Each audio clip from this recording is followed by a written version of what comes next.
Well, to discuss the sentence, we're now joined by Vincentia Dlamini Ngobese, Operations Director at Women and Men Against Child Abuse. Vincentia, thank you for being with us. It sounds like he will be in jail for a long time, small chance of getting out ever. How significant is this sentence, and do you welcome it?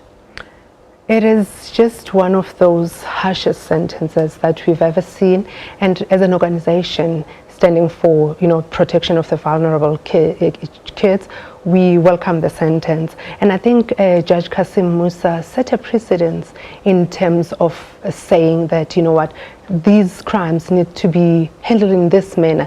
And I think if, all the presiding officers or in our country could just, take a firm stand and do away with the ridiculous sentences that we've been seeing whereas children are involved.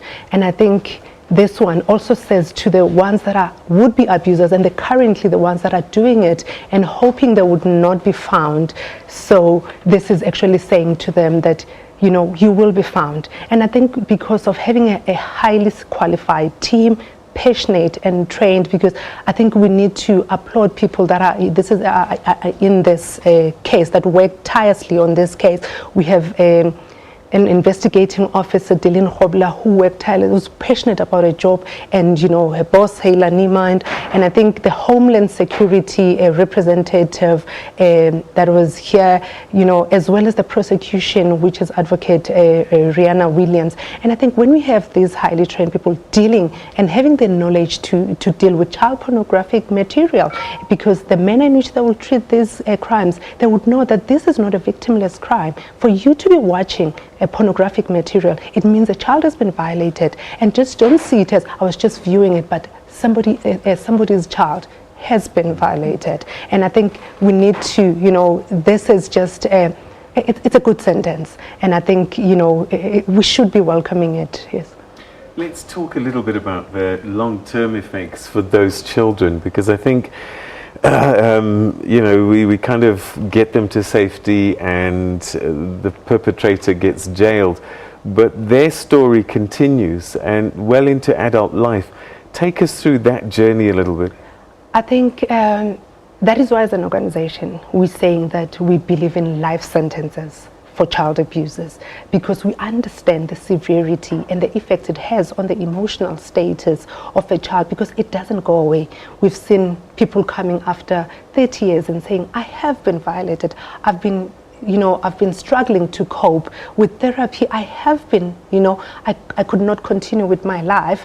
And hence I said before that presiding officers need to hand out life sentences with no prospects of parole, because they go to jail, they have free meals, they are there, but at the end of the day there's ramifications that needs to be considered. And I think that because our criminal justice system is actually very kinder to the offenders, because we see that even with the current victims that we have, they still have to go for psychotherapy, which is money.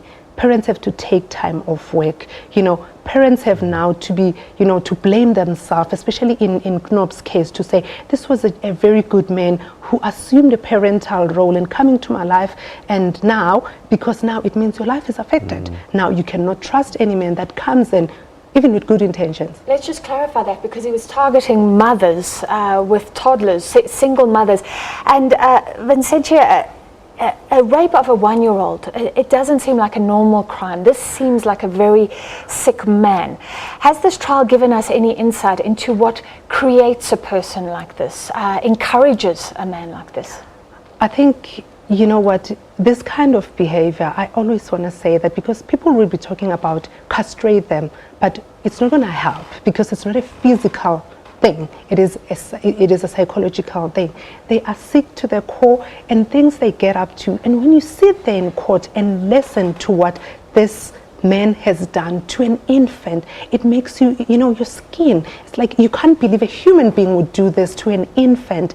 And I think that is why we say that they don't belong in society, they have to go away. And because they cannot be rehabilitated. As much as they are sent to the so-called correctional services, you can have corrective surgery. But when it comes to pedophilia, it is something that is disgusting. And because these people do not have inhibitions, because he had to have internal inhibitions, as I can't do this, this is a minor, what if I get caught? But he knew that he would be caught, but still continued with his action. It tells you that this is a very, very sick man.